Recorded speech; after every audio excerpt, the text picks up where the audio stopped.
హరి ఓం శ్రీ గురుభ్యో నమః. హరి ఓం. కృష్ణం వందే జగద్గురుం, కృష్ణం వందే జగద్గురుం. ఆత్మస్వరూప బంధుగణ,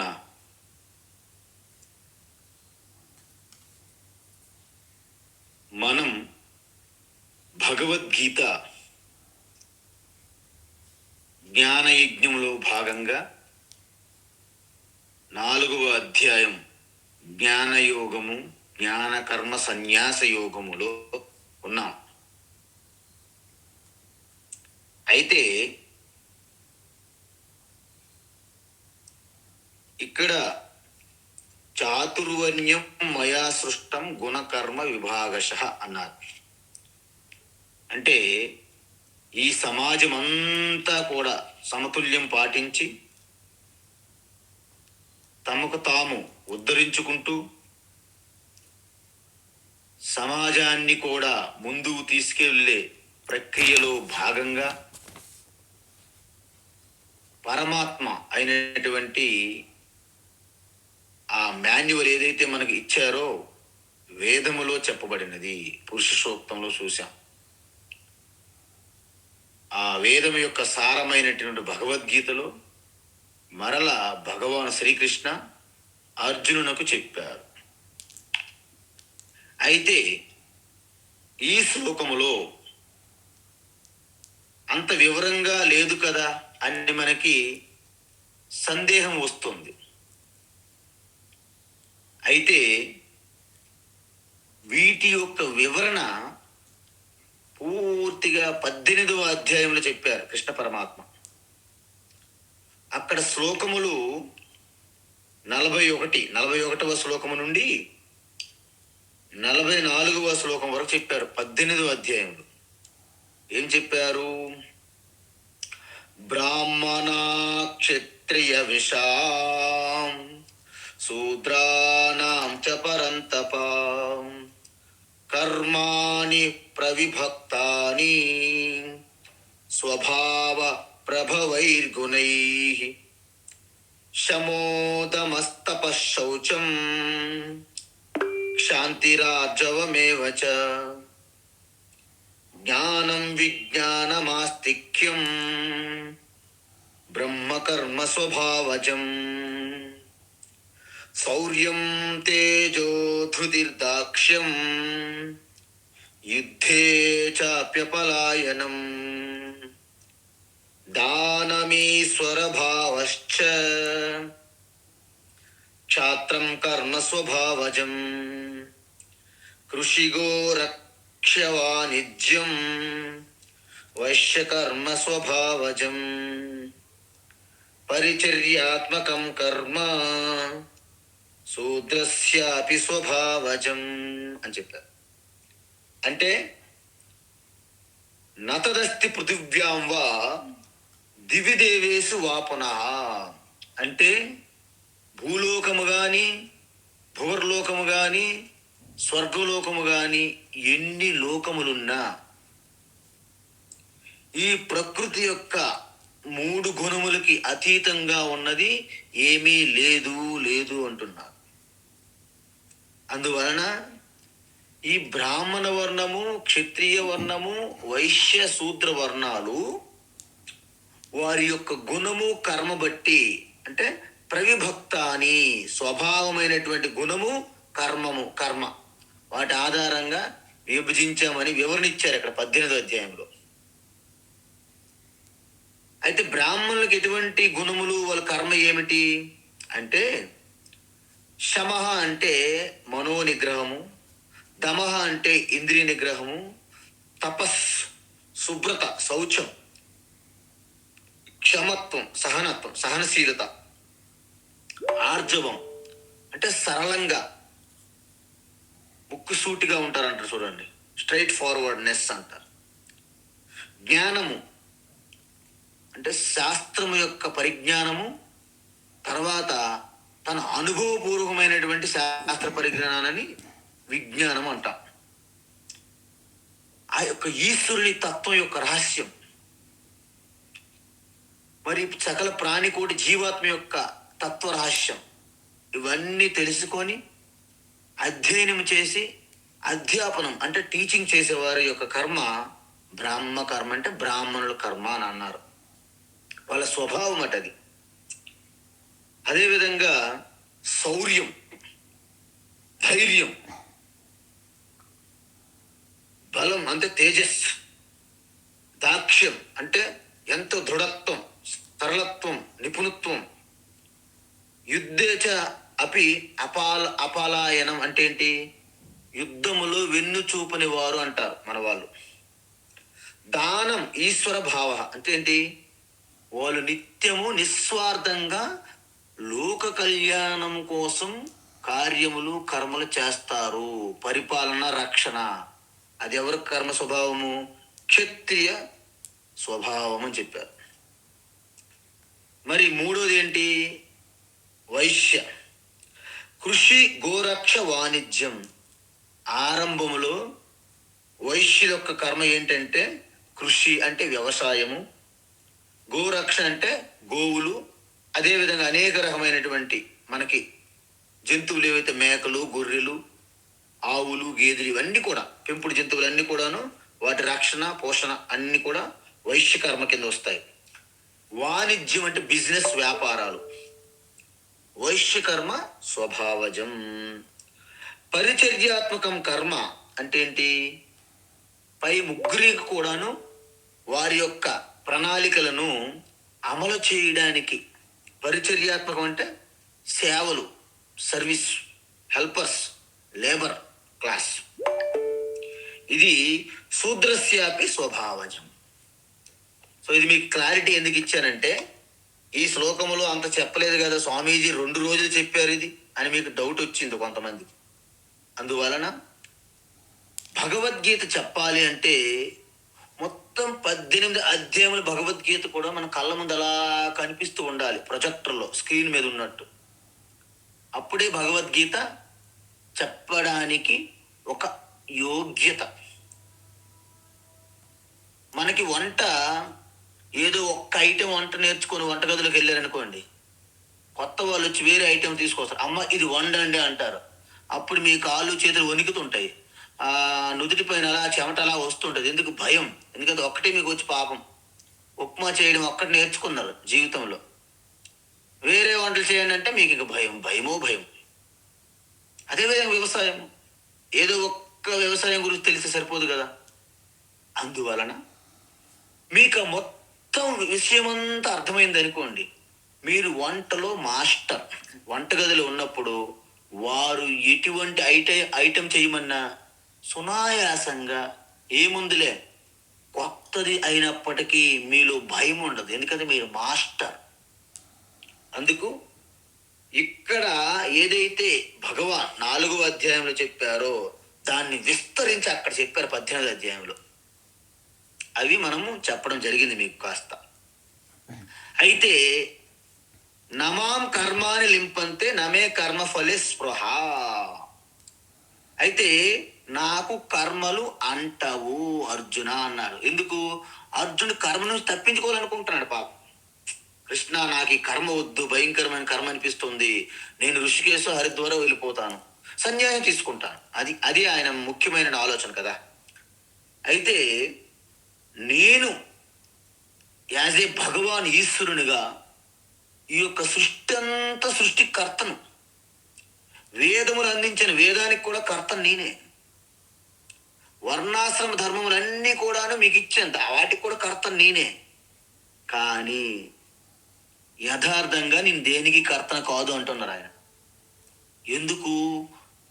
నేను చేసే దాని మీద నాకు ఎప్పుడు నేను కర్తననే భావనలు లేనే లేదు ఇసుమంతా కూడా. అంటే ఆయన జస్ట్ అలా ఆయన సమక్షంలో జరుగుతున్నాయి తప్ప ఆయన వీటికి కర్త కాదు అని తెలుసుకోమంటున్నాడు. మీరు ఒకటి చెప్పండి, పెట్రోల్ కారులో వేసిన తర్వాత కారు వెళ్తుంది, పెట్రోల్ ఏమైనా రోడ్డు మీద అలాగా కిందకి మీదకి పెట్రోల్ తిరుగుతుందా?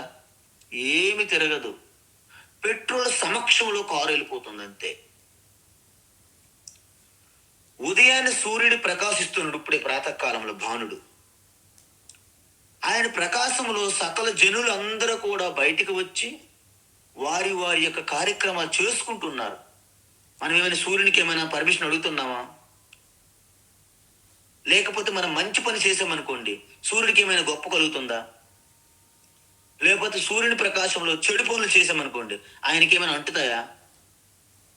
అలా భగవాన్ శ్రీకృష్ణ ఏమంటున్నాడంటే, నేను అన్ని పనులు చేస్తున్నట్టు అనిపిస్తున్నాను అర్జున, వాస్తవానికి నేను కర్తగా చేయట్లేదు. నా సమక్షములో అంటే నా ఆత్మ చైతన్యము, నేను ఆత్మ చైతన్యములు బుద్ధి మనసు ఇంద్రియములు వాటి పని అవి చేసుకుంటూ ఉన్నాయి. యావత్ సృష్టి అంతా కూడా నేనే అయ్యి ఉన్నాను. ఆ సృష్టిలో అన్ని అలాగా ఆ ప్రకృతి ధర్మంగా జరిగిపోతున్నాయి. వాస్తవంగా నేను అకర్తనని తెలుసుకో.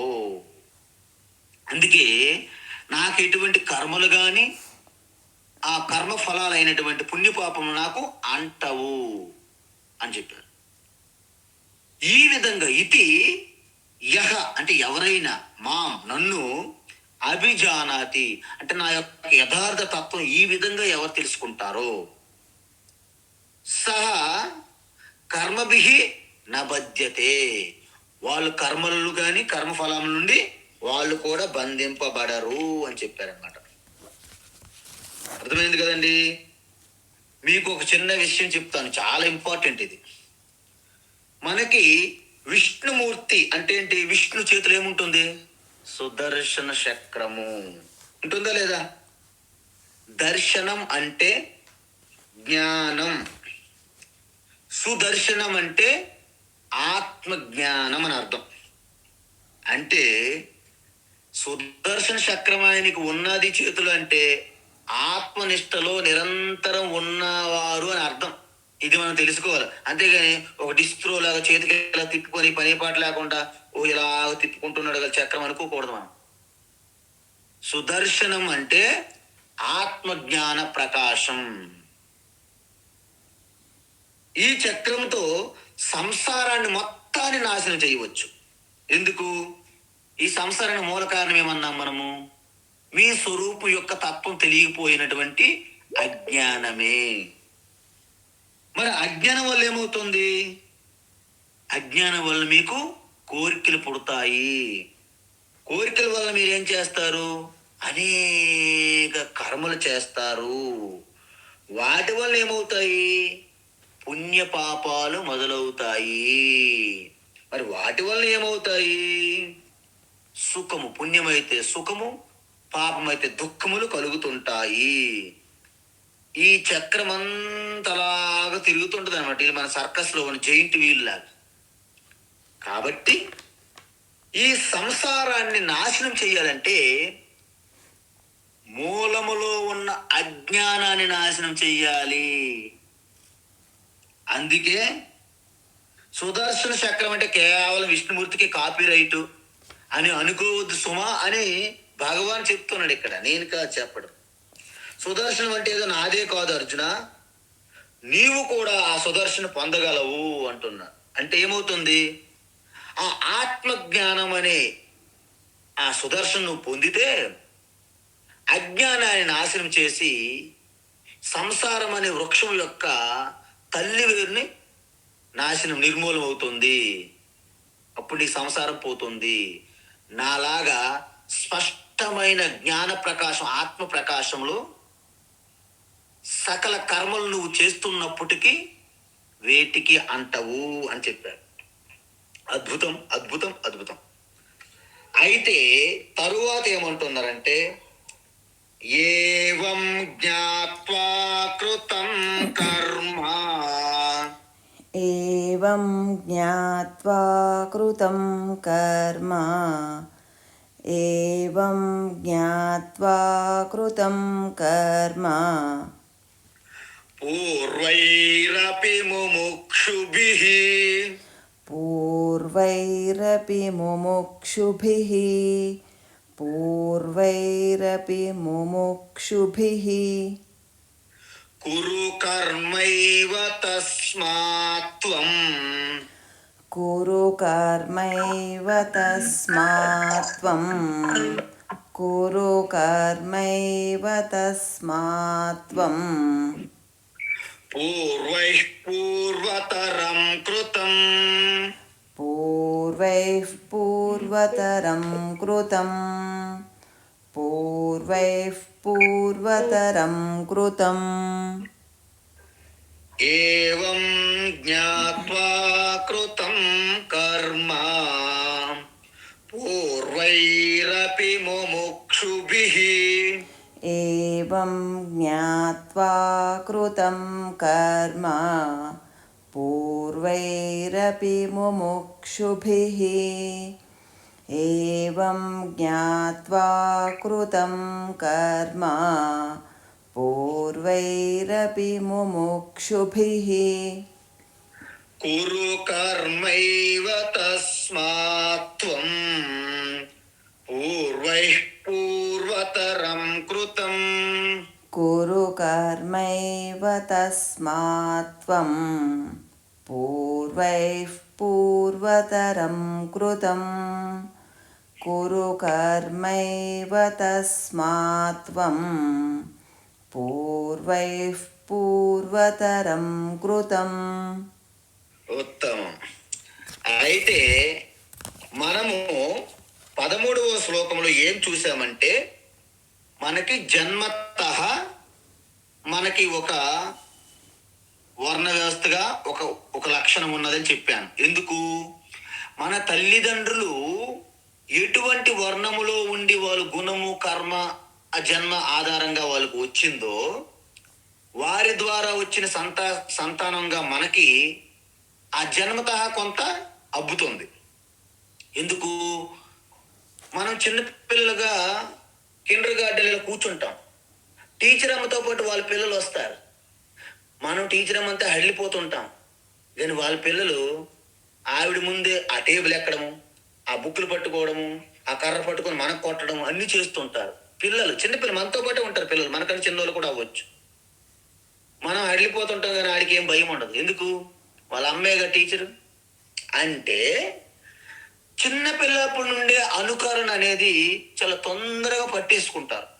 డాక్టర్ పిల్లలు అనుకోండి, ఇంజక్షన్లు స్టెథోస్కోపులు మెడలు వేసుకొని తిరిగి ఉంటాడు పిల్లడు. మనం కనీసం అవి చూడటం ఇప్పుడు హాస్పిటల్కి వెళ్తే తప్ప మనం చూడలేము. అవి అదేనా చూడగలమే తప్ప పట్టుకోవడానికి కూడా మనకి ఇవ్వరు ఆయన. అంటే ఆ తల్లిదండ్రుల నుంచి వారసత్వంగా వస్తున్నటువంటి వృత్తి తల్లి గర్భం నుండే స్టార్ట్ అవుతుంది. తల్లికి ఉన్నటువంటి అభిరుచి. ఇప్పుడు తల్లికి ఒక సింగింగ్ వచ్చనుకోండి, ఎక్కడ ఏ క్షణంలో ఆ రాగం అలా తీస్తుంటారు. అందువలన లోపల పెరుగుతున్న బిడ్డకు కూడా ఆ సంస్కారం మెల్లగా వంట పడుతుంది. ఎటువంటి స్వభావం కలిగితే, నేను మీకు మొన్న ఒక చెప్పానో లేదో నాకు గుర్తులేదు. జేజే హాస్పిటల్ అని ఇక్కడ ఎస్ఆర్ నగర్లో ఒక హాస్పిటల్ ఉంది. గైనకాలజిస్ట్ ఫేమస్ డాక్టర్ జయంతి రెడ్డి గారని. నేను అమ్మగారిని కలిసి మాట్లాడినప్పుడు సత్సంగాలు చాలాసార్లు చేశాము అమ్మగారితో.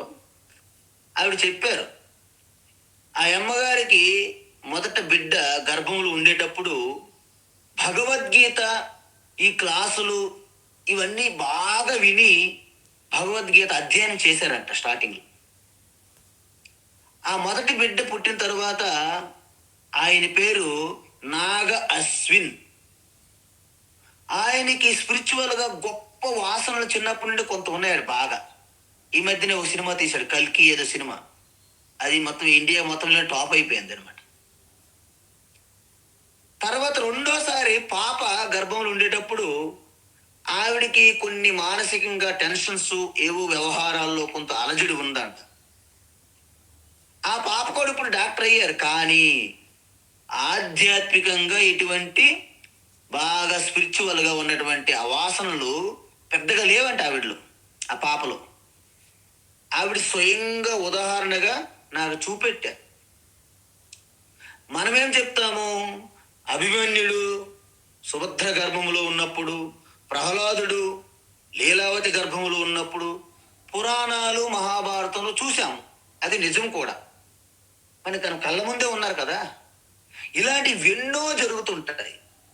అందుకే తల్లి గర్భంలో ఉండేటప్పుడు ఆ తల్లికి అద్భుతమైనటువంటి అలాగ కాపాడుకోవాలి కుటుంబ సభ్యులు, సమాజం అంతా. ఎందుకంటే రాబోయే ఆ భావితరాలు రాబోయే విభూతి ఏదైతే ఉందో మనం బాగా రక్షించలేదనుకోండి, కాపాడలేదనుకోండి, ఆయనకి నాశనము తప్పదు, కుటుంబానికి అభాసుపాలు ఇబ్బంది తప్పదు, సమాజానికి కూడాను కంటకంగా తయారవుతారన్నమాట.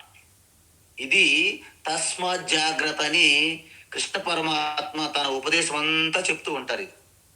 కాబట్టి ఏవం జ్ఞాత్వా, ఈ విధంగా తెలుసుకొని అర్జున, ఈ విధంగా నేను చెప్పినటువంటి రహస్యం తెలుసుకొని, మీ తండ్రులు చేశారు కర్మ, మీ తాతలు చేశారు, పూర్వైరపి అంటే మీ పూర్వీకులందరూ కూడాను ఈ తత్వ రహస్యాన్ని, వేద సారాన్ని తెలుసుకొని కర్మయోగాన్ని అభ్యసించారు.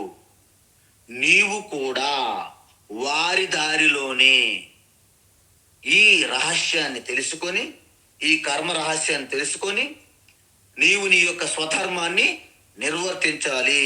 అంటే ఏం చేయాలి? యుద్ధము చేయడమే నీ యొక్క కర్తవ్యము. ఏవం జ్ఞాత్వ, ఈ విధంగా తెలుసుకొని, పూర్వైహి అంటే ఏంటి? పూర్వీకులు. పూర్వం అంటే ప్రాచీనం, మీ తాతలు తండ్రులు వాళ్ళందరూ. ముముక్షుభిహి అంటే ఈ కర్మయోగము చేసి అంతఃకరణ శుద్ధి పొంది జ్ఞానయోగములకు వెళ్ళి జ్ఞానతత్వాన్ని నిష్ట పొంది మోక్షం పొందడం, దాన్ని ముముక్షువులు అంటారు. అవి కర్మకృతం, వాళ్ళందరూ తత్వాన్ని తెలుసుకుని కూడా కర్మలు చేశారు లోకం కోసము, లోక కళ్యాణం కోసం. తస్మాత్ అందువలన, దేర్ ఫోర్ అందువలన, త్వం నువ్వు కూడా, పూర్వైహి అంటే అదే విధంగా పూర్వతరం వాళ్ళు చేసినట్టుగానే, కృతం ఏవ కర్మ కురు, ఆ కర్మల్ని నీవు కూడా కొనసాగించుము అని చెప్తున్నాడు. అందువలన అర్జునుడు ఏమంటున్నాడు? ఈ కర్మలు చేస్తే నేను బందీ అయిపోతాను, సంసార బంధంలో చిక్కుకుంటాను కదా, కాబట్టి ఇంకేమీ పని పాట లేక, నాకేమి ఇబ్బంది లేక సన్యాసం తీసుకుంటున్నావు అని అంటున్నాడు. అందుకే చాలా మంది ఇల్లు నడపడం చేతకాక, భార్య సిద్ధంగా ఉంటుంది, నీవేమి తీసుకొస్తుంది నేను చేస్తాను, ఈ సంపాదన చేత కాదు, జీవించడం చేత కాదు, ఏమీ లేదండి అందరూ సన్యాసి అయిపోతే ఏం చేయక్కర్లేదు అని సన్యాసం తీసుకుంటాను అనుకుంటాడు. సన్యాసం అంటే తప్పించుకు తిరిగేది కాదండి, ఎస్కేపిజం కాదు. అది సాహసము, ధైర్యము, త్యాగము నీలో కలగాలి. అప్పుడే సన్యాసి నీవు కాస్త అర్హత వస్తుంది మెల్లగా. సన్యాసి అంటే అత్యంత భయంకరంగా ఉంటుంది. మరి ఇవేవి ప్రిపేర్ అవ్వకుండా సన్యాసం తీసుకుంటే ఇక బ్రతుకు అనేది చాలా కఠినంగా తయారవుతుంది అన్నమాట. అందువలన ఈ విధంగా నీకు పూర్వీకుల ద్వారా వచ్చినటువంటి, వంశపారంగా వచ్చినటువంటి వృత్తినేనే చెయ్యి, లేకుంటే నీ స్వభావం ఏదైతే వర్ణ, ఆ గుణము ఆధారంగా చెయ్యి అని చెప్పారు. అర్జునుడు యొక్క మిత్రుడు కాబట్టి భగవాన్ శ్రీకృష్ణుని స్పష్టంగా తెలుసు ఏంటి, నువ్వు జన్మతః క్షత్రియుడు అంటే ఏంటి, ఈ యొక్క సమాజం యొక్క రక్షణ, పాలన నీ కర్తవ్యము. పోని నీ గుణం ప్రకారంగా నువ్వు ఒక వృత్తి ఎంచుకోవచ్చు కదా, నీకు ఆ చాయిస్ ఉంది, ఛాన్స్. అంటే నీ గుణం కూడా క్షత్రియ గుణం నాకు తెలుసు అర్జున. కాబట్టి నువ్వు ఈ ధర్మయుద్ధం అనేది, ఈ లోకములో ధర్మ స్థాపన కోసం నీ కర్తవ్యంగా నీకు వచ్చినటువంటి ధర్మయుద్ధము నుండి నువ్వు వెనుగు తిరగడానికి వీలు లేదు అని చెప్పారు.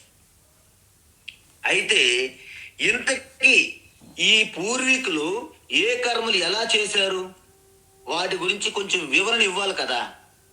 అప్పుడు భగవాన్ ఏమంటున్నారంటే, కిం కర్మ కిమ కర్మేతి, కిం కర్మ కిమ కర్మేతి, కిం కర్మ కిమ కర్మేతి, కవయోప్యత్ర మోహితా, కవయోప్యత్ర కవయోప్యత్ర మోహితాః కవయోప్యత్ర మోహితాః తత్తే కర్మ ప్రవక్ష్యామి తత్తే కర్మ ప్రవక్ష్యామి తత్తే కర్మ ప్రవక్ష్యామి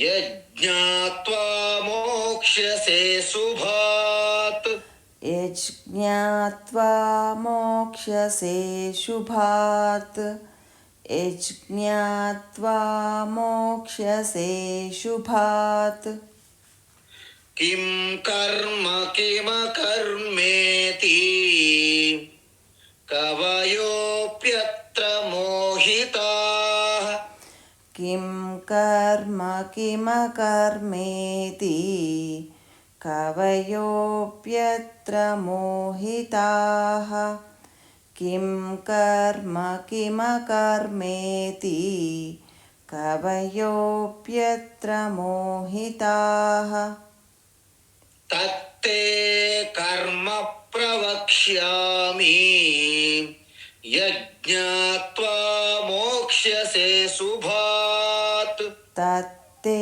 కర్మ ప్రవక్ష్యామి యజ్ఞాత్వా మోక్ష్యసే శుభాత్ తత్తే కర్మ ప్రవక్ష్యామి యజ్ఞాత్వా మోక్ష్యసే శుభాత్. ఓకే, మంచిది. అయితే ఇక్కడ భగవాన్ శ్రీకృష్ణ ఏమంటున్నారంటే, ఇంతకీ కర్మ అంటే ఏమిటి? కర్మ కర్మ కర్మ కర్మ అంటున్నాం కదా, ఇంతకీ కర్మ అంటే ఏమిటి?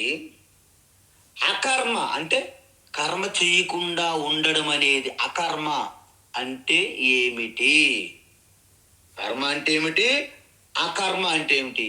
ఈ రెండు విషయముల్లో ఎంతటి పెద్ద జ్ఞానులైన పండితులైన శాస్త్రవేత్తలైనప్పటికీ వారికి అర్థం కావట్లేదు. ఎందుకు అర్థం కావట్లేదు? మన అనుభవంలోకి వస్తున్న విషయం ఒకటి, సత్యం వేరొక్కటి. ఎందుకు అర్థం కావటం లేదంటే, మీ ఇంద్రియములు మీ ప్రత్యక్ష నా కళ్ళతో చూశాను అంటారు కొంతమంది. అంటే ప్రత్యక్షం చూశానని అర్థం ఏంటి?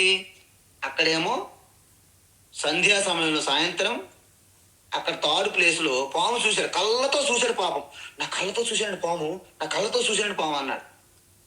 తీరా అక్కడ లైట్ వేసి చూస్తే అక్కడ తాడు ఉన్నది. మరి నీ కళ్ళతో చూసినటువంటి విషయం ఏమైంది? పాము, అది నీ మనసులో ఉందన్నమాట. అలాగన్నట్లు ఈ సృష్టిలో వాస్తవంగా కర్మ అంటే ఏమిటి, కర్మ చేయకుండా ఉండే అకర్మ అంటే ఏమిటి అనే విషయంలో ఎంత పెద్ద మేధావులు పండితులు కూడా సంశయం పడుతున్నారు. క్లారిటీ లేదు వాళ్ళకి ఎవరికి. ఎందుకంటే మీకు ఒక చిన్న విషయం చెప్తాను చూడండి.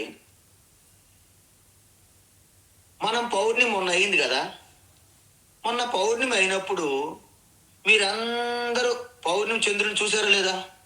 అమ్మయ్యా, పౌర్ణమి చంద్రుడు చాలా బాగుంది. ఎంతో మంది నమస్కారాలు పెట్టుకొని బీచ్ల దగ్గర ఎన్నో కార్యక్రమాలు కూడా చేసుకుంటారు. నిజానికి చంద్రుడు ప్రకాశించడానికి శక్తి ఉన్నదా అని ఎవరైనా ఆలోచిస్తున్నారా? ఎవరు ఆలోచించరు. అయితే మొన్న మనం చంద్రుడి మీదకి ఒక ఉపగ్రహాన్ని, శాటిలైట్ పంపించాం, చంద్రయాన్-3. అక్కడ నుండి కొంత మెటీరియల్ తీసుకుని వచ్చాం, రాళ్ళు, మట్టి, ఇసుక. అలా చంద్రుడు కూడా మన భూమిలాగే ఉంటారు సాదృశ్యంగా. అంటే ప్రకాశించే గుణము, తత్వము చంద్రునిలో లేదు.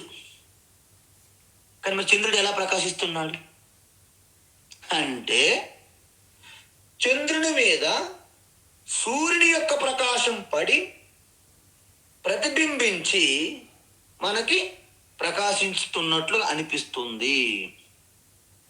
మీకు ఒక చిన్న ఉదాహరణ చెప్తా. అద్దం ఉంది కదా మిర్రర్, మనము బొట్టు పెట్టుకుంటాం అద్దం చూసి. అంధకారమైన కటిక చీకట్లో అద్దం పెడితే మీకేమైనా మీ ముఖం కనిపిస్తుందా? కనిపించదు. అంటే చంద్రుడు ఎలా ఉంటాడంటే అద్దము లాంటి వాడని అర్థం. ఆ అద్దము చుట్టూ ప్రకాశం ఉన్నప్పుడే అద్దములో మీ ముఖం కనిపిస్తుంది. చీకటిలో ఆ అద్దము ప్రకాశింపచేయదు మీ ముఖాన్ని. అదేవిధంగా సూర్యుని యొక్క ప్రకాశం వలన చంద్రుడు మనకు ప్రకాశిస్తున్నట్లు అనిపిస్తుంది. అయితే ఈవెన్ చదువుకొని తెలుసుకున్న వాళ్ళు కూడా, శాస్త్రవేత్తలు కూడా పౌర్ణమి రోజు చంద్రుని చూసి అబ్బా చంద్రుడు ఎంత బాగా ప్రకాశిస్తున్నా అంటారే తప్ప, ఇది సూర్యుని వెలుగు కదా, చంద్రుడికి అంత శక్తి లేదు కదా, చంద్రుని ప్రకాశించే తత్వం కాదు కదా, ఆ సమయములో ఎవ్వరు అనరు. ఒకటో పాయింట్. రెండో పాయింట్ ఏంటంటే చంద్రుని ప్రకాశింపచేస్తున్న సూర్యుడు ఆ దరిదాపుల్లో ఎక్కడైనా ఉన్నాడా రాత్రి? ఉండడు. అంటే మనకి కనిపించినటువంటి అతీతంగా ఉన్న ఆ సూర్యుడి ప్రకాశము చంద్రుని ద్వారా మనకి కనిపిస్తుంది. అందువలన ఈ మనస్సు, బుద్ధి, ఇంద్రియములు, కాళ్ళు, చేతులు, నోరు, ముక్కు, చెవులు ఇవన్నీ పనిచేసేస్తున్నాయి చంద్రుడు వలె ప్రకాశిస్తున్నట్లుగా. కానీ మనకు తెలియనటువంటి సూక్ష్మమైనటువంటి ఒక శక్తి వెనక ఉండి అన్నిటికీ కారణమవుతుంది. అది ఎవరు అంటే, ఇప్పుడు మనం ఒక పెద్ద కాంటెస్ట్ పెట్టాలి. ఏంటి కాంటెస్ట్? బిగ్ బాస్ లాగా. ఏంటి? కౌన్ బనేగా ఆత్మపతి లేదా కౌన్ బనేగా మోక్షపతి అంటారు అన్నమాట. దీనికి ఈ కరోడుపతులు కాదు. మనకేది కరోడ్లు? నువ్వు 1,00,000 కరోడ్లైనా మీరు 10 లక్షల కోట్లు ఉన్న వాళ్ళు ఉన్నారు పక్కన. కాబట్టి మీకు ఇక్కడ శాంతి లేదు అక్కడ కూడా. కాబట్టి కౌన్ బనేగా మోక్షపతి అనే కాంటెస్ట్ లో ఉండేటప్పుడు వెనక్కి కనిపించినటువంటి అదృశ్యమైనటువంటి ఆత్మ తెలుసుకుంటే అది జ్ఞానం. అందువలన ఇప్పుడు వాస్తవంగా పని చేస్తున్నది ఎవరు అనేది ఇక్కడ రహస్యం అన్నమాట. చాలా మంది మనం బుద్ధి పెట్టి ఆలోచించాం. ఒక వ్యక్తి చెట్టుపై నుండి యాపిల్ పడింది, మనం ఏం చేస్తాం? యాపిల్ బాగుందో లేదో చెక్ చేస్తాం, బాగుంటే తింటాం, లేకపోతే పడేస్తాం, అయిపోయింది మన పని. కానీ కొంతమంది ఫ్రెండ్స్తో వచ్చి ఒక వ్యక్తి యాపిల్ పట్టుకొని కింద మీద చూస్తున్నాడు. ఏంటి? ఫ్రెండ్స్ అన్నారు, ఏ Newton what are you doing అన్నారు. I'm just watching the fruit apple అన్నాడు అన్నమాట. అంటే నేను యాపిల్ పడి చూస్తున్నాను అన్నాడు. Why are you looking apple? If it is good eat it, if it's bad throw it out అన్నారు ఫ్రెండ్స్. అంటే ఏంటి? బాగుంటే తిను, లేకపోతే బయట పడేసే. Yes I can do it, నేను అది చేయగలను. కానీ చెట్టు నుండి కిందకి ఎందుకు పడింది, పైకి ఎందుకు పోలేదు అని ఆయన ప్రశ్నించాడు. అంటే చెట్టు నుండి పడినటువంటి పండు యాపిల్ కిందక ఎందుకు పడినది, పైకి ఎందుకు పోలేదు అంటే భూమికి ఏదో ఒక ఆకర్షించే శక్తి ఉన్నది అని ప్రశ్నించాడు అన్నమాట. తర్వాత మనకు తెలిసింది అనుకోండి వేరే విషయం. అంత ముందే తెలిసి శాస్త్రాల్లో ఉంది అది గురుత్వాకర్షణ శక్తి అని. న్యూటన్ చెప్పినంత వరకు అప్పుడే పుట్టలేదు అది ప్రసవించి, భూమి నుండి గురుత్వాకర్షణ అప్పుడే పుట్టిందని కాదు. అలాగే చెప్తున్నా ఏంటంటే మనం ఎప్పుడైతే దాని మీద దృష్టి పెడతామో అప్పుడు మీకు వాటి యొక్క రహస్యం అనేది అలాగా ఆవిష్కారం అవుతుంది అన్నమాట, సాక్షాత్కారం. అందువలన ఈ రహస్యం అనేది సూక్ష్మం, అత్యంత సూక్ష్మం, బయటికి కనిపించదు. చూస్తున్నాం ఒకటి, అక్కడ వాస్తవంగా ఉన్నది ఒక్కటి. నేనేమనుకుంటున్నాను, నేనే భగవద్గీత చెప్పేస్తున్నాననే నా భ్రమ. వాస్తవానికి నా నోటి వెనక ఉన్నటువంటి మనస్సు, మనస్సు వెనక ఉన్నటువంటి బుద్ధి, బుద్ధి వెనక ఉన్నటువంటి ఆ సర్వజ్ఞ చైతన్య స్వరూపం అది నాలో ఉండి ప్రకటమవుతున్నది. ఎలా? పర అనే స్వరూపంగా పరా పశ్యంతి మధ్యమ వైఖరి రూపంగా ప్రకటమవుతుంది, పరమాత్మయే ప్రకటమవుతుంది. అయితే ఓకే, మరి మీరు ఎలా వింటున్నారు? వాస్తవానికి మీరు వినేవాళ్ళు ఏం కాదు, వింటున్నది కూడా పరమాత్మ శక్తి వల్లనే. ఆ పరమాత్మ శక్తి వలన చెవి ఇంద్రియము, దాని వెనుక ఉన్నటువంటి మనస్సు, దాని వెనుక ఉన్నటువంటి బుద్ధి, దాని వెనుక ఉన్నటువంటి మళ్ళీ శుద్ధ చైతన్య పరమాత్మయే. చూసారా ఈ క్రీడ? దీన్నే ఆత్మ క్రీడ, బ్రహ్మ లీల అంటారన్నమాట. వీటిని అంత సూక్ష్మంగా పరిశీలిస్తేనే, కృషి ఉంటే మనుషులు ఋషులవుతారు, మహాపురుషులవుతారు. ఎందుకన్నారు? ఆ శ్రద్ధాభక్తితో మీరు పరిశీలించాలండి, సూక్ష్మ బుద్ధి కావాలి. అందుకే కఠోపనిషత్తులు ఏం చెప్పారంటే, ఏష సర్వేషు భూతేషు గూఢ ఆత్మ న ప్రకాశతే అన్నారు. ఏంటి? అన్ని వస్తువుల్లోనూ ఉనికిగాను, అన్ని ప్రాణుల్లోనూ చైతన్యము ఉనికిగాను పరమాత్మ సమానంగా ఉన్నప్పటికీ ఆ రహస్యమైనటువంటి గూఢంగా గుప్తంగా ఉన్నది ప్రకాశించదు అన్నాడు యమధర్మరాజు నచికేతుడికి. అయితే నచికేతుడు ఏమన్నాడు? మరి ప్రకాశించకపోతే దాని గురించి ఎందుకు నువ్వు మాట్లాడుతున్నావు అన్నాడు యమధర్మరాజుకి. నో నో నో మై బేటా, గాబర పడవద్దు, చూడవచ్చును అన్నాడు. మళ్ళీ ఎలా? దృశ్యతే త్వగ్రయ బుద్ధ్య సూక్ష్మయ సూక్ష్మదర్శిభిః. ఎవరికైతే ఏకాగ్రంగా మనసు పెడతారు, ఒకే పాయింట్, పిన్ పాయింట్ దృష్టి, సూక్ష్మ దృష్టి కలిగి ఆ తపనతో ఎవరైతే దర్శించాలని తప్పిస్తారో ఏకాగ్ర చిత్తముతో, ఆ సూక్ష్మ దృష్టి ఉన్నవారికి ఆత్మ ప్రకటమవుతుంది అని చెప్పారు. అందువలన సూర్యుని యొక్క కిరణాలు భూమి మీద పడుతున్నప్పటికీ పెద్ద వేడి అనిపించదు. భూతద్దం తీసుకొని మీరు మ్యాగ్నిఫైడ్ గ్లాస్ ఆ సూర్యకిరణములన్నీ కూడా ఒకే పాయింట్, ఒక స్థానం వద్ద కేంద్రీకరించినట్టు చెయ్యండి, అక్కడ పేపర్ కాలిపోతుంది. ఎందుకు? అన్ని వైపులు వెళ్తున్నటువంటి కిరణాలన్నిటికీ ఒక్క దగ్గరికి మీరు తెప్పించారు. ఈ మనసు అనే సూర్యుడి నుండి ఆలోచన రూపంగా లక్ష ఆలోచనలుగా పరిపరి విధములుగా పరుగులు తీస్తున్నాయి.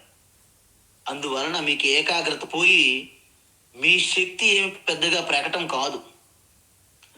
వీటన్నింటినీ ఒక్క వైపు మరలించండి. అప్పుడు అర్జునుడిలాగా కేవలం అర్జున ఏం చూస్తున్నావంటే, నేను కేవలం పక్షి నేత్రం తప్ప నాకు ఏమీ కనిపించట్లేదు అన్నాడు ఆయన. అలాంటి ఏకాగ్రత అవసరం. కాబట్టి ఈ విధంగా ఎవరైతే అంత సూక్ష్మ దృష్టితో ఉంటారో వారికి ఈ యొక్క కర్మ యొక్క రహస్యము, కర్మ అంటే ఏమిటి, అకర్మ అంటే ఏమిటి తెలుస్తుంది అర్జున. ఎందుకు? జ్ఞానులు అనుకునే పండితులు అనే వాళ్ళు కూడాను మోహితులైపోతున్నారు. Deluded, they are also deluded. అందువలన సచ్ ఏ సటిల్ మ్యాటర్ అన్నమాట కర్మ అనేది, యాక్షన్ అనేది.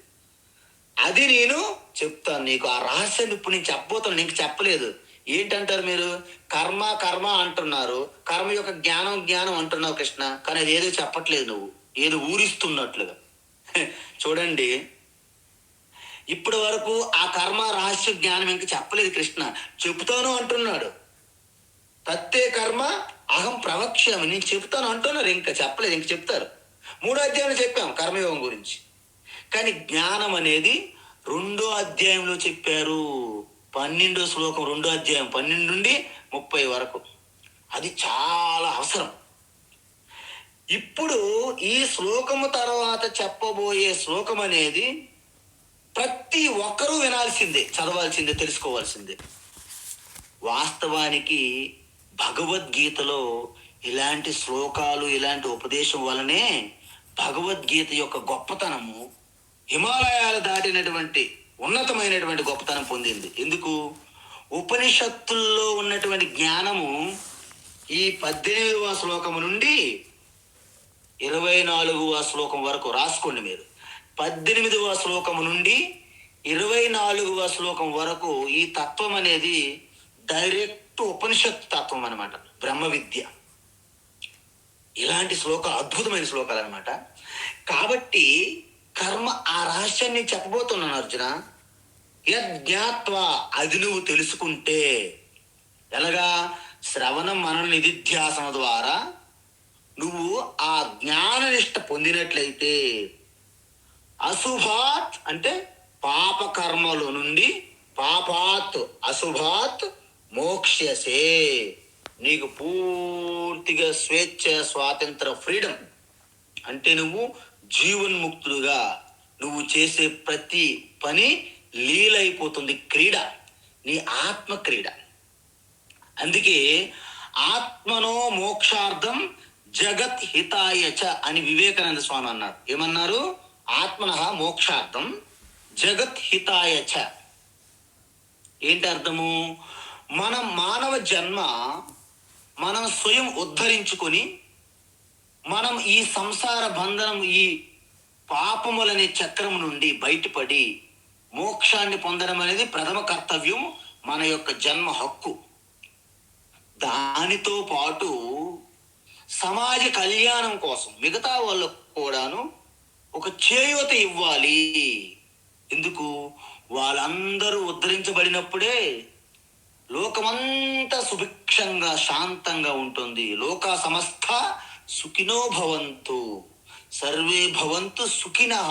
ఇది వసుదైవ కుటుంబకం మంది. కాబట్టి లోక కళ్యాణంలో కూడా నువ్వు పని చేయాల్సి ఉంటుంది, లోక కళ్యాణం కోసము అనేది మన సనాతన ధర్మం యొక్క ముఖ్యమైనటువంటి తత్వ రహస్యం. అయితే ఇంతకీ ఆ కర్మ రహస్యము, ఆ జ్ఞానం, అద్భుతమైన జ్ఞానం ఏమిటి అని అర్జునుడి ప్రశ్న. అప్పుడు ఏంటి చెప్తున్నారు? ఏంటి ఇంతకీ ఆ కర్మల యొక్క రకాలు ఏంటి? కర్మణో హ్యపి బోద్ధవ్యం, కర్మణో హ్యపి బోద్ధవ్యం, కర్మణో హ్యపి బోద్ధవ్యం,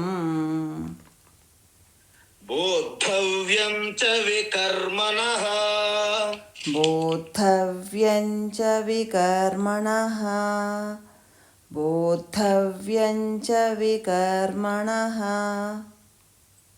అకర్మణశ్చ బోద్ధవ్యం, అకర్మణశ్చ బోద్ధవ్యం, అకర్మణశ్చ బోద్ధవ్యం, గహనా కర్మణో గతిః, గహనా కర్మణో గతిః, గహనా కర్మణో గతిః, కర్మణో హ్యపి బోద్ధవ్యం, బోద్ధవ్యం చ వికర్మణః, కర్మణో హ్యపి కర్మణో హ్యపి బోద్ధవ్యం, బోద్ధవ్యం చ వికర్మణః, కర్మణో హ్యపి బోద్ధవ్యం, బోద్ధవ్యం చ వికర్మణః, అకర్మణశ్చ బోద్ధవ్యం, గహనా కర్మణో గతిః, అకర్మణశ్చ బోద్ధవ్యం, గహనా కర్మణో గతిః, అకర్మణశ్చ బోద్ధవ్యం, గహనా కర్మణో గతిః. ఉత్తమం. అయితే కృష్ణ పరమాత్మ ఏంటంటే, ఇదేదో అంటారులేండి, మనకి ఏదో కదిలిస్తే దొంకంత కదిలింది అన్నట్టు కర్మని అని ఊరుకోలేదు ఆయన. కర్మ అనేసరికి దాంట్లో ఎన్ని రకాల షేడ్లు, ఎన్ని యాంగిల్లో, ఎన్ని వైపుల దానికి దృష్టిని చూడాలి అనేది ఇక్కడ పట్టుకున్నాడు ఆయన. ఏంటది? ఇంతకీ కర్మతత్వం అంటే కర్మ ఒక్కటే కాదు, కర్మకు చెందిన మరో రెండు ఉన్నాయి. ఏంటవి? వికర్మ, అకర్మ. అంటే ఇప్పుడు ఎన్ని అయినాయి? మొత్తం 3 అయినాయి. 1 కర్మ, 2 అకర్మ, 3 వికర్మ. స్పష్టంగా మీరు వినాలి. కర్మ, అకర్మ, వికర్మ అంటే ఏంటి? కర్మనో హపి బోద్ధవ్యం. కర్మ యొక్క తత్వము, స్వరూపము, దాని వెనక ఉన్నటువంటి తత్వ రహస్యము తెలుసుకోవాలి కర్మ. మరి అకర్మన అంటే అకర్మ, అకర్మ యొక్క స్వభావం గురించి కూడా తెలుసుకోవాలి. ఎందుకు? అకర్మ అంటే కర్మ చేయకపోవడం కదా. కర్మ అంటే చేయడం, అకర్మ అంటే కర్మ చేయకపోవడం. నిజంగా కర్మ చేయకపోవడం అనేది ఉంటుందా అనేది, అసలు అకర్మ అంటే వాస్తవంగా ఏమిటే, దాని యొక్క సారం, రహస్యం ఏమిటి? మరి వికర్మ అంటే ఏమిటి? వికర్మ అంటే విరుద్ధమైన కర్మ, విపరీతమైన కర్మ. నువ్వు పాలు తీసుకురా నాయన అంటే ఆ నీళ్ళు తీసుకొస్తారు, ఖచ్చితంగా నీళ్ళు తీసుకొస్తారు గురువు గారు అని. అంటే అంత విరుద్ధం, విపరీతం. సరే వచ్చావు కదా, సరే ఇప్పుడు వెళ్ళి ఇంక పని లేదన్నాం అనుకోండి, కూర్చుంటాడు అక్కడే. సరే కాసేపు కూర్చొని ఆయన పని ఉంది నీతో అంటే, గురువు గారు ఇప్పుడే నేను బయటికి వెళ్ళి వస్తాను అంటారు. అంటే మీరు ఏదైతే చెప్తారో దానికి చాలా చక్కగా ఉల్టాగా చేయడమే ఆయన పని. దాన్ని వికర్మ అంటారు, విరుద్ధమైన కర్మ, విపరీత కర్మ. సో ఇంతకీ ఈ 3 కర్మలు, కర్మ, అకర్మ, వికర్మ, ఈ 3 కర్మల గురించి కూడా మనము ఖచ్చితంగా తెలుసుకోవాల్సిందే. బోద్ధవ్యం, తెలుసుకోవాలి, తప్పించుకొని వీల్లేదు ఇక్కడ. ఖచ్చితంగా 3 తెలుసుకోవాలి. ఎందుకు తెలుసుకోవాలి? ఈ కర్మణ గతి, గతి అంటే జ్ఞానము అర్థం. ఇక్కడ గతి అంటే ఎక్కడికి వెళ్ళేది కాదండి. అందుకే గురువు ద్వారా మాత్రమే బ్రహ్మ విద్య తెలుసుకోవాలని ఎందుకు చెప్పారంటే, ఒక్కొక్క సందర్భములో దాని యొక్క తత్వము, అర్థము ఏ విధంగా తీసుకోవాలి, కాంటెక్స్ట్ వైజ్, సందర్భాన్ని బట్టి అది సాక్షాత్తు గురు పరంపరలో గురు శిష్యుల ద్వారా వస్తుందన్నమాట. ప్రతి విషయము మీకు బుక్కుల్లో రావండి, మీకు ముందే చెప్పేస్తున్నా. మేము బుక్కులు కొన్ని చదివేసుకుంటాము. గీతా ప్రెస్ వారు అనేక రకాల బుక్కులు పెట్టారు కదా, రామకృష్ణ మిషన్ ప్రతి బుక్ ప్రింట్ చేసేస్తున్నారు కదా. అంటే బుక్కులు మాత్రం చదివి తెలుసుకునే ఆత్మజ్ఞానం కాదు. మిగతావన్నీ మీరు ఇంట్లో ఉండి అంబేద్కర్ లాగా 20 PhD చేస్తారో మీ ఇష్టం. మీ డాక్టరేట్లు అన్ని తెచ్చుకోవచ్చు డిస్టెన్స్ ఎడ్యుకేషన్లో. కానీ ఆత్మతత్వం విషయంకి వచ్చేసరికి శాస్త్రజ్ఞోపి పండిత మేధావి అపి బ్రహ్మజ్ఞాన అన్వేషణం స్వతంత్రేణ నా కదాచిత్ కుర్యాత్ అన్నారు. ఎంత intelligent, IQ power highest, EQ power excellent. EQ అంటే ఏంటి? Emotional quotient. ఐక్యూ అంటే ఇంటలెక్చువల్ కోషియంట్ అంటారు. 2 అద్భుతంగా ఉన్నాయి. ప్రజ్ఞ సూపర్, చురుకు, ఏకాగ్రత ఎక్సలెంట్. కానీ అన్ని డిగ్రీలు మీరు చేయొచ్చు, కానీ ఈ భగవద్గీత ఉపనిషత్తులు లాంటి ఆత్మ విద్య మాత్రము స్వతంత్రంగా చెయ్యొద్దు. ఎందుకు స్వామి, మీరేమైనా భయపెడుతున్నారా? కాదు. మీరు స్వతంత్రంగా బుక్స్ కొనుక్కొని చదువుకుంటే మీకు 95% పైగా మీకు అర్థం కాదు. Number 1 point. నెంబర్ 2 ఏంటంటే మీరు విరుద్ధంగా అర్థం చేసుకుంటారు. కూర్చోమంటే వెళ్ళిపోతుంటారు, వెళ్ళమంటే కూర్చుంటారు. ఈ టైప్ ఆఫ్ అర్థం చేసుకుంటారు, విపరీత అర్థం అంటారు దాన్ని. కాబట్టి చాలా మంది డౌట్ అడుగుతారు. చాలా మంది రమణ మహర్షికి ఎవరు గురువు ఉన్నారు, ఎవరెవరికో చాలా మంది ఎగ్జాంపుల్ చెప్తుంటారు. వాళ్ళు కిందటి జన్మలో గురు శుశ్రూష శ్రవణ మననలు అన్నీ చేసి చేసి ఆఖరిలో దేహత్యాగం జరిగి ఉండి ఉండొచ్చు వాళ్ళకి. అందుకే ఈ జన్మలో తొందరగా మేల్కొని అందుకున్నారు. అదే కథ మనకి భాగవతంలో కూడా వస్తుంది, జడ భరతుడి యొక్క కథ. ఇలాంటివి ఉంటాయి. అవన్నీ ఎక్సెప్షన్స్. మీరు ఎక్సెప్షన్స్ ఎప్పుడు కూడాను జనరల్గా తీసుకోకూడదు. మన అందరము సంవత్సరముల తరబడి చదివితేనే అర్థం కావడం లేదు. ఇక రమణ మహర్షిలా కూర్చుని మనకి ఏం అర్థం అవుతుంది చెప్పండి? ఏమీ తెలియదని అర్థం. కాబట్టి ఈ కర్మ, అకర్మ, వికర్మ వాటి యొక్క తత్వం వెనక ఉన్నటువంటి తత్వాన్ని నేను నీకు చెప్తాను అర్జున. అది గనక నువ్వు తెలుసుకుంటే నువ్వు మోక్షం ఇప్పుడే పొందుతావు. ఎందుకు? ఆ కర్మ యొక్క తత్వం అనేది బహుత్ గహన అంటే గహన అంటే గొప్ప రహస్యం అన్నమాట. కష్టం, క్లిష్టం, కఠినం, సూక్ష్మం, ఎంతో సటిల్ మ్యాటర్స్ అన్నమాట అదంతా. కాబట్టి అత్యంత కష్టము, సూక్ష్మము, అర్థం చేసుకోవడంత వీలు కాదు.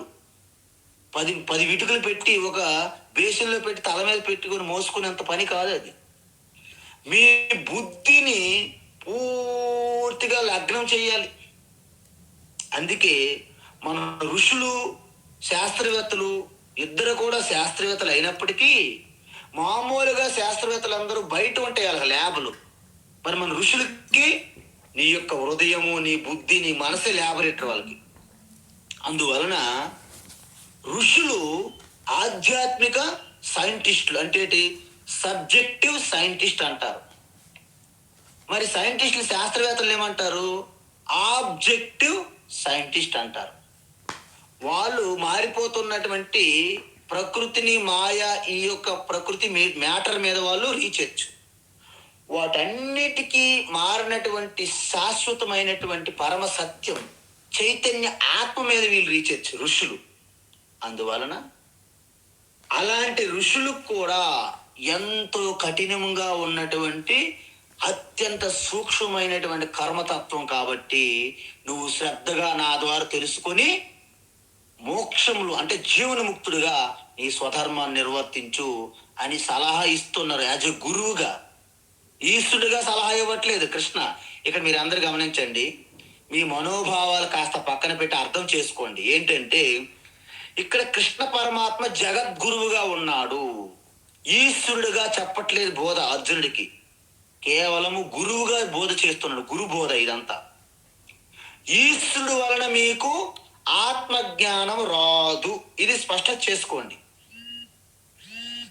ఈశ్వరుడు ఏంటంటే మీరు చేసే ఆరాధన, తపస్సు, ఉపాసన వీటి వలన ఒక గురువుని పంపిస్తాడు. ఎందుకంటే ఆయన దగ్గర గురువుల కన్సల్టీ, చాలా పెద్ద కన్సల్టీ ఉంది ఈశ్వరుడి దగ్గర.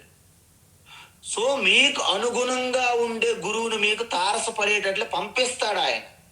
అందువలన ఈశ్వరుడు గురువు ద్వారా మాత్రమే మాట్లాడతాడు, డైరెక్ట్ మాట్లాడతాడు. మీరు చూడండి, మీరు మినిస్టర్ కలవడానికి వెళ్తారు, మీరు డైరెక్ట్ మినిస్టర్ కలుస్తాడా?